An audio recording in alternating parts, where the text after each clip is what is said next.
Le Point Bourse vous est présenté par Bourse Direct.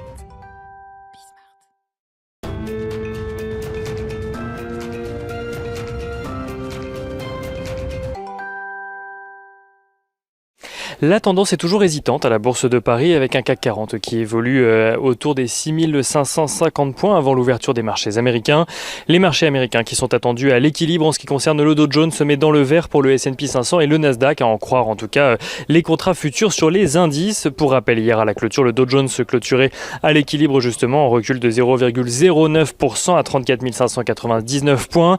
Le S&P 500 clôturait lui aussi à l'équilibre, gagnant 0,018% à 4227 points, tandis que le Nasdaq Composite gagnait lui 0,31% à 13 924 points.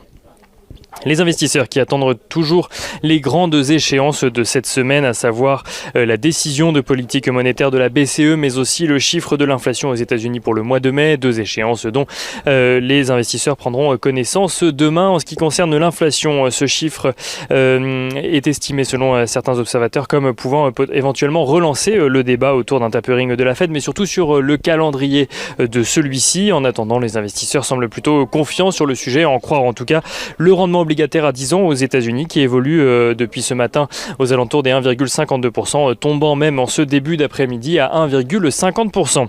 La Banque mondiale revoit de son côté à la hausse sa prévision de croissance pour l'économie mondiale, là où elle a anticipé une croissance de 4% en janvier dernier pour 2021. Cette prévision passe désormais à 5,6% donc pour l'ensemble de l'année. La Banque mondiale qui estime cependant que la production mondiale à fin 2021 devrait être inférieure de 2% par rapport aux projections qui avait été faite avant la pandémie, et ce malgré la reprise économique. En Allemagne, on note que les exportations ont légèrement progressé au mois d'avril, tirées notamment par la progression des échanges avec les États-Unis.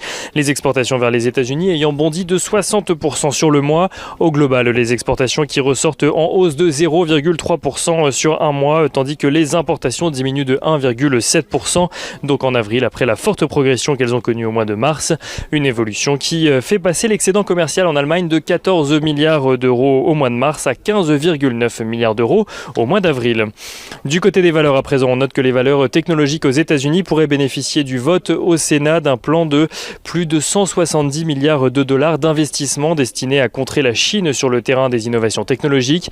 Et on note également que UPS annonce viser un chiffre d'affaires de plus de 100 milliards de dollars en 2023 contre 84,6 milliards de dollars sur l'année 2020.